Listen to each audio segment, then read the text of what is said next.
Halo adik-adik hebat, apa kabar kalian? Kak Dian berharap kalian dalam keadaan sehat ya. Nah, hari ini Kak Dian akan melanjutkan materi pada buku tema 1, subtema 2, pembelajaran keempat.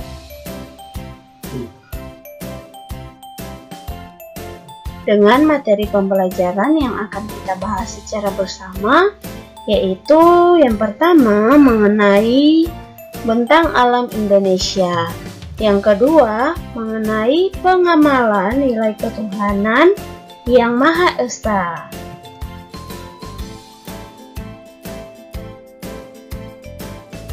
Nah, untuk adik-adik ketahui, Indonesia berada di kawasan Ring of Fire. Ring of Fire merupakan cincin api yang mengelilingi Samudra Pasifik. Sebutan Ring of Fire karena Indonesia memiliki banyak gunung api. Nah, karena berada di kawasan Ring of Fire, Indonesia berpotensi terjadi gempa. Nah, banyak gunung api yang menyebabkan Indonesia memiliki tanah yang subur.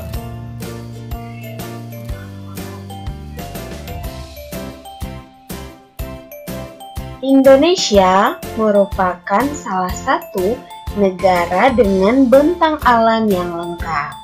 Nah, kali ini Kak Dian akan membahas satu-satu bentang alam beberapa wilayah Indonesia. Nah, yang pertama ada Pulau Sumatera. Bentang alam Pulau Sumatera bagian barat berupa rangkaian pegunungan Bukit Barisan. Pegunungan tersebut membentang sepanjang kurang lebih 1.650 km, mulai ujung utara hingga ujung selatan Pulau Sumatera. Pegunungan ini dijuluki sebagai tulang punggung Sumatera karena berperan sebagai penyangga kehidupan di Pulau Sumatera. Pegunungan ini menjadi hulu bagi beberapa sungai besar di Sumatera, seperti Sungai Musi, Sungai Batanghari, dan Sungai Indragiri.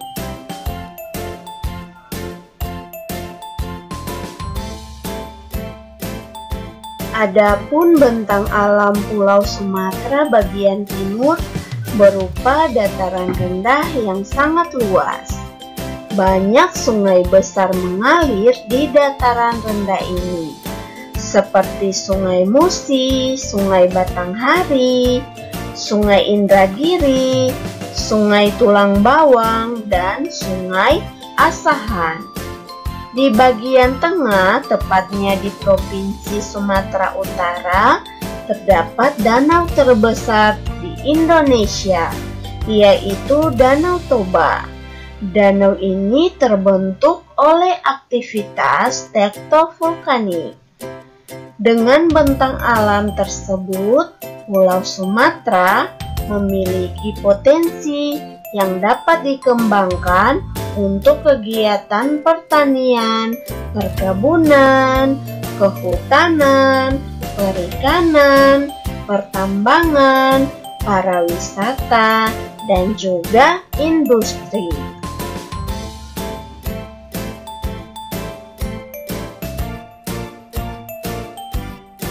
Sekarang kita terbang ke Pulau Jawa. Berdasarkan bentang alamnya, Pulau Jawa dapat dibagi menjadi 3 zona, yaitu zona utara, zona tengah, dan zona selatan. Zona utara terdiri atas bukit-bukit rendah dan pegunungan. Sementara zona tengah terdapat beberapa gunung api dan dataran tinggi. Di zona selatan terdapat Pegunungan Sewu yang membentang di pantai selatan mulai dari Jawa Tengah sampai Jawa Timur.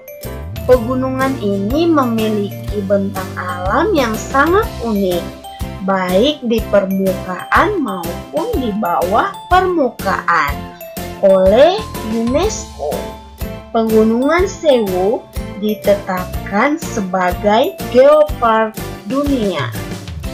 Wow!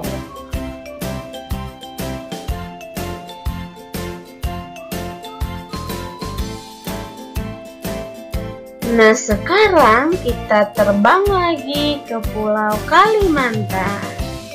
Secara umum, Pulau Kalimantan dibagi menjadi 4 bagian, yaitu bagian selatan, bagian tengah, bagian timur, dan bagian barat. Wilayah Kalimantan ditumbuhi hutan hujan tropis yang lebat. Kondisi tersebut menyebabkan banyak terdapat flora dan fauna. Secara umum, Pulau Kalimantan dibagi menjadi 4 bagian. Yang pertama, bagian selatan terdiri atas dataran rendah, pantai, daerah rawa, daerah perbukitan, dan pegunungan-pegunungan. Sementara itu, di bagian tengah terdapat pegunungan Meratus yang membujur dari utara ke selatan, yang membelah wilayah Kalimantan menjadi 2. Yang ketiga, ada bagian timur, terdapat daerah berbukit yang ditumbuhi hutan primer, hutan sekunder, semak belukar, dan padang ilalang.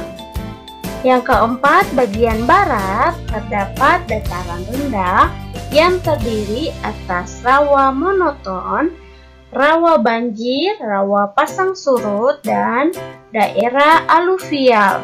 Bagian ini ditumbuhi hutan bakau, hutan rawa, dan lahan dengan berbagai jenis rawa.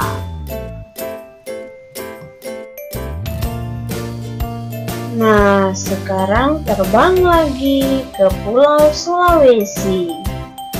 Kenampakan Pulau Sulawesi menyerupai huruf K. Pulau ini terdiri atas beberapa rangkaian pegunungan relief. Pulau Sulawesi bergunung-gunung. Di Pulau Sulawesi terdapat banyak gunung api, di antaranya Gunung Kelabat, Gunung Lokon, dan Gunung Latimojong. Keberadaan gunung api membuat tanah Sulawesi subur.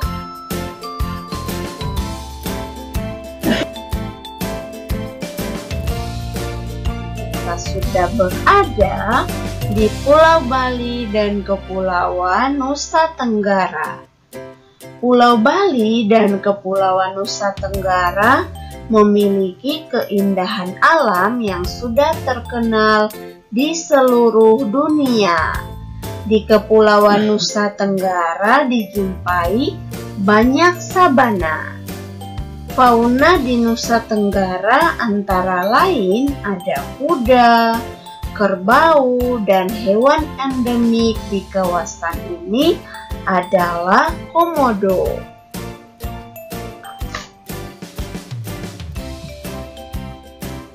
Nah, sekarang kita berpindah lagi ke Pulau Maluku. Maluku mendapat julukan negeri 1000 pulau. Kenapa ya? Karena Maluku itu terdiri atas banyak pulau dengan berbagai ukuran. Pulau berukuran besar di Maluku antara lain Halmahera, Seram, dan Buru. Di Kepulauan Maluku terdapat banyak gunung api. Nah, Kepulauan Maluku terdapat banyak gunung api karena kawasan ini menjadi pertemuan rangkaian pegunungan Sirkum Pasifik dan pegunungan Mediterania. Nah, gunung api di Pulau Maluku antara lain ada Gunung Gamalama, Gunung Gamkonora, Gunung Ibu, dan yang tertinggi adalah Gunung Binaya. Banyak gunung api di Maluku berada di bawah permukaan laut.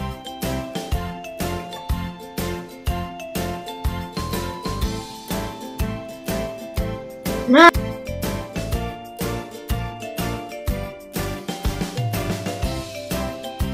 sekarang kita sudah ada di Pulau Papua. Nah, Pegunungan Jayawijaya terletak di Pulau Papua dan memiliki puncak tertinggi di Indonesia, yaitu bernama Puncak Jaya. Sebagian besar wilayah Papua berupa hutan hujan yang sangat lebat dengan pohon sagu dan matoa. Fauna di Papua meliputi burung cendrawasih dan burung kasuari, serta kanguru pohon. Nah, semua bentang alam tersebut merupakan potensi yang dapat dikembangkan untuk kesejahteraan bangsa.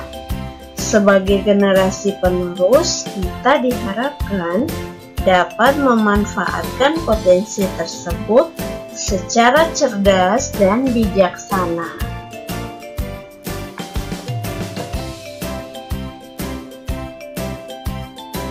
Nah, Indonesia itu memiliki kekayaan sumber daya alam yang sangat melimpah. Sumber daya alam tersebut merupakan anugerah dari Tuhan Yang Maha Esa.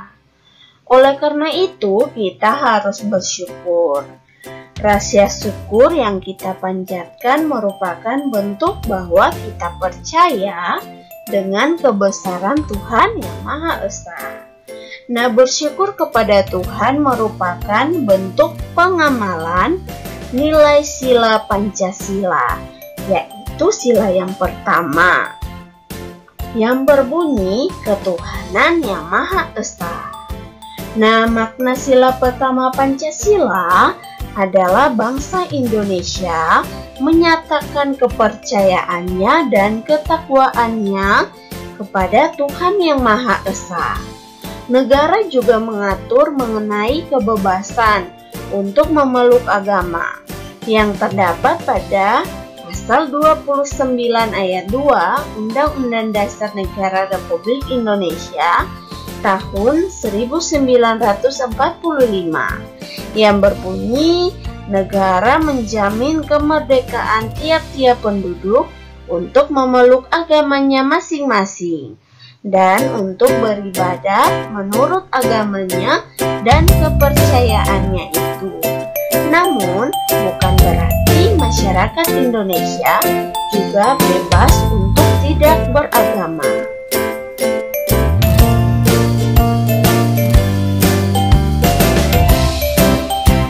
Nah, selain itu, mengamalkan sila pertama Pancasila itu berhubungan dengan sesama makhluk hidup sebagai bentuk rasa syukur kepada Tuhan Yang Maha Esa. Berikut ini kalian akan tampilkan 5 contoh perilaku yang mencerminkan pengamalan sila pertama Pancasila dalam kehidupan kita sehari-hari. Yang pertama, kita melakukan ibadah keagamaan sesuai dengan kepercayaan kita masing-masing. Nah, yang kedua, salah satu agama yang diakui di Indonesia. Jadi kita harus memilih salah satu agama yang diakui di Indonesia. Yang ketiga, kita harus menghormati perayaan hari raya agama lain. Yang keempat, kita harus bekerja sama dengan pemeluk agama lain.